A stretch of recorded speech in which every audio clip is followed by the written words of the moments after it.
عمران بشیر صاحب، اس تفریق کی بنیاد، لفظ تفریق تو شاید صحیح بھی نہیں ہے، یعنی اپنے اگین سمت کے اعتبار سے جو اپنے فرائض تخفیض کیے، اس کی بنا پر کسی مرد کا یا مردوں کا یہ سوچنا، ذہن میں تاثر قائم کرنا کہ بھائی تم تو عورت ہو تو ہمیں تو شریعت نے یہ مقام دیا ہے، اور پھر اس کو ایک الگ انداز سے ٹریٹ کرنا، اور پھر اس پر ستم بالائے ستم یہ کہ اس کو تاثر یہ دینا کہ یہ جو میں تمہیں ایک الگ انداز سے ٹریٹ کر رہا ہوں یہ پاور مجھے میرے مذہب نے دی ہے، یہ اس کے بارے میں کچھ کہیں؟ بسم اللہ الرحمن الرحیم۔ کاش کہ ہم وسیم سیرت مصطفیٰ صلی اللہ علیہ وآلہ وسلم کو پڑھ لیں تو یہ سوالات پیدا ہی نہ ہوں۔ آقا علیہ الصلوۃ والسلام کے آنے سے پہلے چونکہ رحمت للعالمین بن کر آئے تو ساری جہالتوں کی انتہا تھی، تو عورت کو خاص طور پہ اسی کیفیت سے اور اسی نگاہ سے دیکھا جاتا تھا۔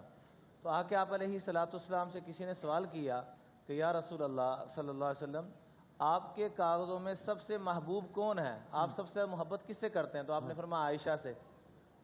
یعنی عورت کے رضی اللہ تعالیٰ عنہ، امی جان کے بارے میں فرمایا۔ تو پھر ان کو یہ بات کہہ لیں کہ سمجھ میں نہیں آئی، یا کہہ لیں کہ پوچھنا یہ چاہ رہے تھے کہ مردوں کے اعتبار سے بتائیں من الرجال،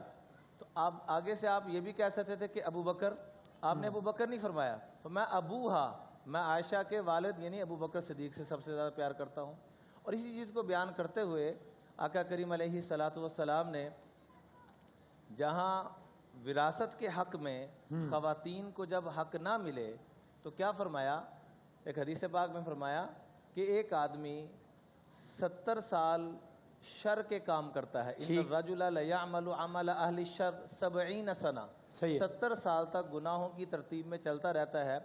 آخری وقت میں اللہ نے اس کو توفیق دے دی، فیعدل فی الوصیہ، وصیت کے اعتبار سے عدل کر گیا، برابری کر گیا، خواتین کو بھی وہ حق دے گیا۔ صحیح ہے۔ تو آپ علیہ الصلوۃ والسلام نے فرمایا فیختم لہ بخیر ختمہ، تو اللہ تعالیٰ نے اس کا خاتمہ ایمان پہ فرمایا۔ جزاک اللہ۔